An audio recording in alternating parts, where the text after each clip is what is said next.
Good morning, friends. Danielle here. Welcome back to our weekly garden walk and talks. It's currently September 12th, and we're over here in the hydrangea room to see how things are looking in very late summer. You can see almost all of our hydrangeas in the hydrangea room have turned a lovely shade of green, brown, or dusty crimson. We have some visitors coming over to the garden tonight. And so I decided to add some Kusa dogwood branches and limelight hydrangeas to this front arch.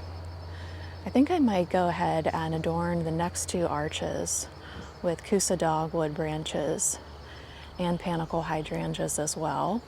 I've been noticing a lot of questions about what is my favorite dwarf Panicle hydrangea. A lot of people are asking me about Tiny Quickfire and Bobo. So I want to show you a close-up on my favorite dwarf Panicle hydrangea. It's right here, and it's called Little Quickfire. I've had this one for about 4 years, maybe 5 years. It's at its mature size at this point. It's about 3 to 4 feet tall and wide. It blooms a beautiful white color, and it blooms very early in the growing season and then ages to this lovely dusty crimson before turning brown. So let's go through Hummingbird Way together. This year we have purple hyacinth bean vine growing up and over our trellises. The hummingbirds have been visiting these trellises every morning, and it's so wonderful just to be able to sit over in the library, look over to the hydrangea room, and see those lovely hummingbirds visiting our purple hyacinth bean vine. Let's see, is the light better if I stand over here? Yes, much better. And we also have some of that gorgeous, sensational honeysuckle growing up the trellises. But I wanted to add in some late season blooms. And I think that purple hyacinth bean vine is a really nice addition to the hydrangea room. I also seeded the purple hyacinth bean vine at the entrance to the main flower walk, and I really love the additional privacy that this adds. Now when you sit in this new bistro area, you're completely shielded from the driveway and the road, and I really do enjoy sitting in this new area.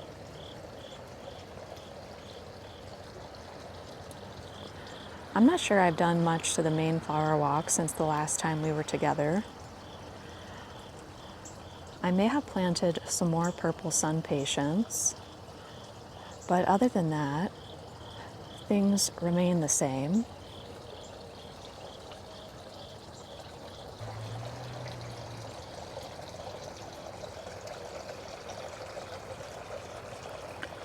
Here's Saving Grace on the right-hand side of the border. The salvias that we added are adding a nice pop of blue. But things really are starting to wind down here in the main flower walk. I do have some exciting new blooms to show you in the raised bed gardens. So let's head over there now. I think 2025 is the year of the sun patient here in my garden. They just seem to perform so well. Right here, I have this mound of sun patients. That's only 3 plants. That's just as big as one of these incredible hydrangeas standing right next to it in the garden. And it was wonderful because the incredible hydrangeas came on first. They bloomed that beautiful white bloom, and the sun patients were a little bit smaller. And then as those incredible hydrangeas faded, that's when the sun patients really came into their own and lit up the book nook. So I'm really happy with that planting. I might go ahead and just repeat it next year. We have more purple hyacinth bean vine growing up these bamboo trellises. What I wanted to show you is the white knight sunflowers that we planted together. For the last few years, I've been telling you about how I struggled to grow white sunflowers because they seem to get really damaged by this certain worm that just destroys the petals. So I wanted to try planting the white sunflowers later on in the season and see if I could avoid that damage. So far, pretty good. Most of them I've already cut, and I'll show you some of them in the library. But as long as I grab them when they're like this, it seems like I am able to avoid that damage. So really, really happy about that. Back behind the bed of white knight sunflowers, I have a bed of white pumpkins. We experimented with overplanting our Hyacinth with white pumpkins. So far, that interplanting has been successful. I think it's just going to be a matter of whether or not these pumpkins have enough time to mature before our first frost. I've started to transition this middle bed from warm season vegetables to cool season vegetables. We still have some herbs here like parsley and thyme. Still have one eggplant left in the garden. But I've switched over to broccoli and cauliflower right here. The front of this bed has some really beautiful Alaska nasturtiums. Alaska is the one with the variegated leaf. I just love nasturtiums.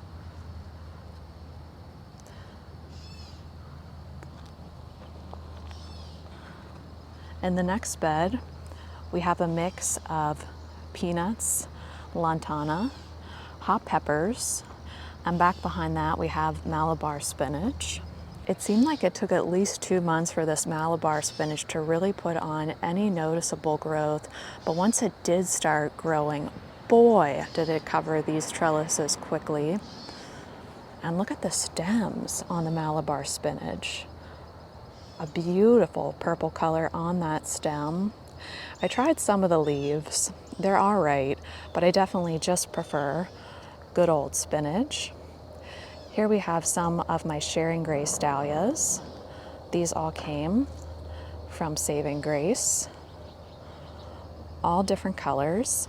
In the next few weeks, we're going to be working on this area together that I am so excited about.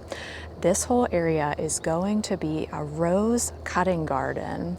So basically what I've done so far is I've lined these new quote unquote raised bed cutting gardens with boxwood. So we're going to have some really beautiful tall roses for cutting in here. We're going to have beautiful 3 tall, I think they were called Princess Charlene de Monaco, 3 of those right here. 3 right here, and that way when you sit at the table here, honestly this is more of a work table than a place where we actually sit. I think we sat there once this entire season, but I use it as a work table every day, and I feel like this is an unutilized space, and I've always wanted a rose cutting garden, but I haven't really found a good place for one.